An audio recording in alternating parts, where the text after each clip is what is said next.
Hi, my friend.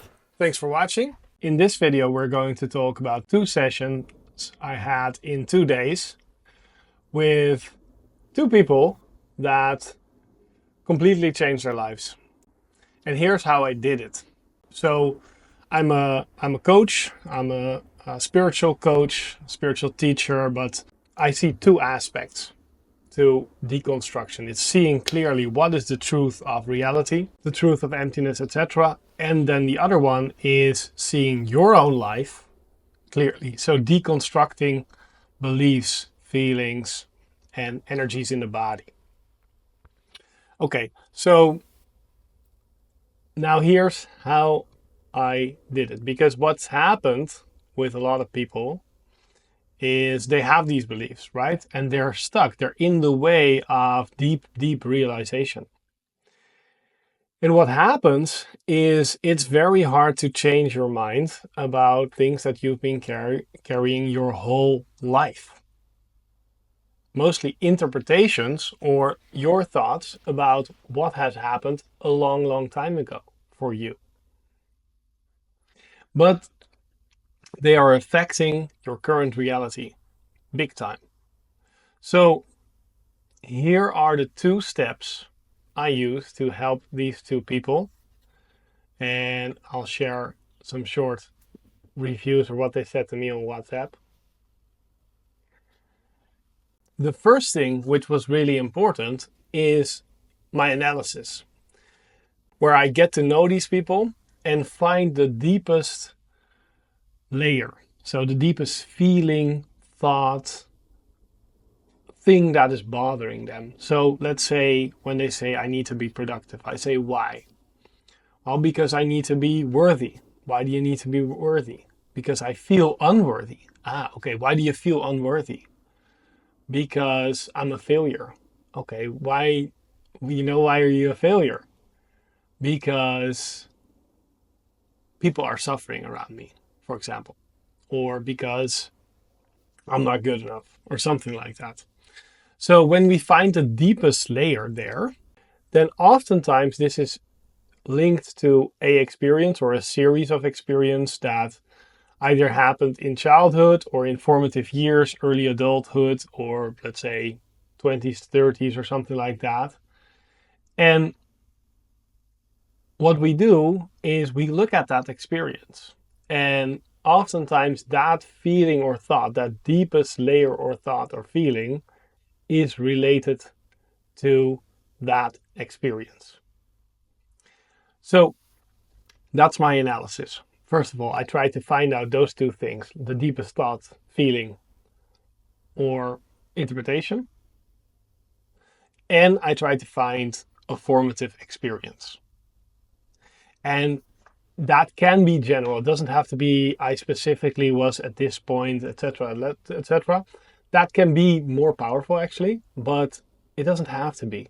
So I take my longest in this first step of analysis, getting to know somebody and getting to know these two things that have formed them. And of course it's important for them to be bothered by this, right? Because, otherwise, who cares? And it won't have a big impact. So if they are bothered by this really big time, right? Then I want to talk about that experience. So they have created an interpretation, a certain feeling, a certain thought. And there are two things.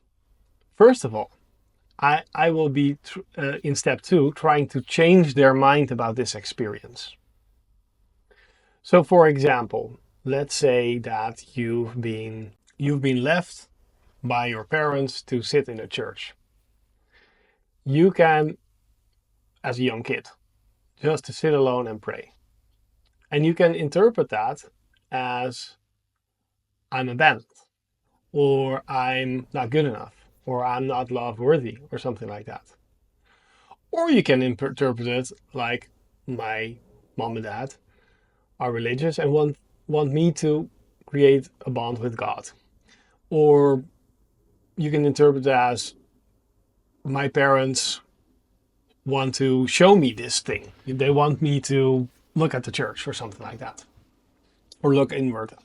Depending on the story they tell with this. This is a made-up example. But the way you interpret that, that's big time. Because if you say, I'm left alone, I'm not love worthy, I'm abandoned, then that's serious trauma we're talking about, or can be serious trauma. When you interpret it as, I'm actually okay, but, my parents want to show me something, then that's not traumatic at all. So how we interpret things, I'm taking in this example that the parents come back, right, to pick you up, and they tell you a little bit about what you're going to do there. So we can create this image as a young kid because we take things personal, right? If something happens that we don't like, we think it's our fault. This is something we do as a young adult or a young kid. We take things personal while they're not personal. Right? You haven't done something wrong in this example. It's just your parents are, wanting to show you something. And maybe you're not interested. So what you feel is you feel a bad feeling.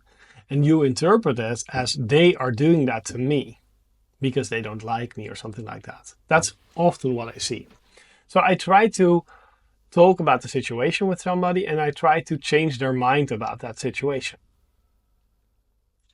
And when it's related to a feeling, I try to work with that feeling and tell them something about that it's okay to feel pain or to feel resistance or to feel sad in this instance. That these feelings are okay. They don't need to be suppressed, that they're okay. And then I try to change their mind about this. And I try to get them to say things like, it's okay to be sad, or it's okay to feel abandoned. And then also I try to change their mind about that they're not abandoned at all. And if they agree that it's not true that they were abandoned, then they can see things in a different light. And often somewhere there, when I talk about them and I change their mind about this, or I make them okay with this feeling, and I get them to say that, for example, I am good enough, or I was never abandoned, or I'm not alone, or something like that, somewhere something pops for them.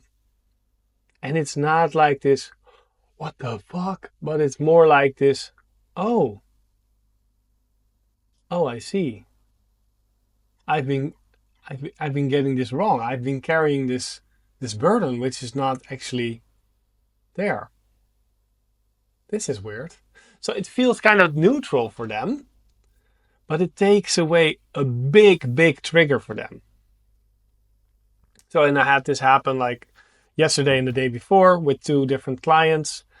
And it's such a joy for me to do that and to work with people on specific events like that, because especially if you're in the spiritual awakening process, then when you take away something that is stuck, a lot of stuff can flow out, right? A lot of the things that were linked to this can actually flush out.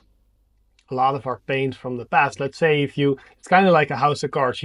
You take away one of the bottom cards and the whole thing comes down, right? So a lot of the things can then come flushing out, which is great because you want to clear that up for people, and you want to, my mission is to alleviate suffering for people, not per se for them to wake up. I love for people to wake up, but I love to do that for people when they are ready, right? So waking up to me is like this byproduct of seeing clearly what we are and deconstructing some of our hindering beliefs or limiting beliefs. And that's how I did it. That's what I see with a lot of other people as well, that this is an element in their practice. And this insight thing is not only insight in the nature of reality, but it's also insight in us, in deconstructing our suffering, right? So that's how I did it. If you have any questions, let me know below, and schedule a free coaching call if you're willing or ready to go through a similar experience. And in that free coaching call, we can talk a little bit about your experience, maybe how you could do it, but then I would love to guide you. And I have subscription models for where I help people in the awakening process that grow through a lot of this clearing out on a weekly basis for years, as I did as well. And it's lovely to have a guide. I've actually missed that a little bit in my journey, and I went later on. I found some excellent teachers who I've been able to work with, including Josh Putnam, which I've made an interview with, and I've talked to this a lot to lovely people which are also on my channel, like James Schofield and Livio Biscii. So a lot of people that I like very much, and if you're interested in them as well, I have interviews with them too. Thank you so much for watching this, and amazing good luck on your awakening journey. So much love to you. Bye.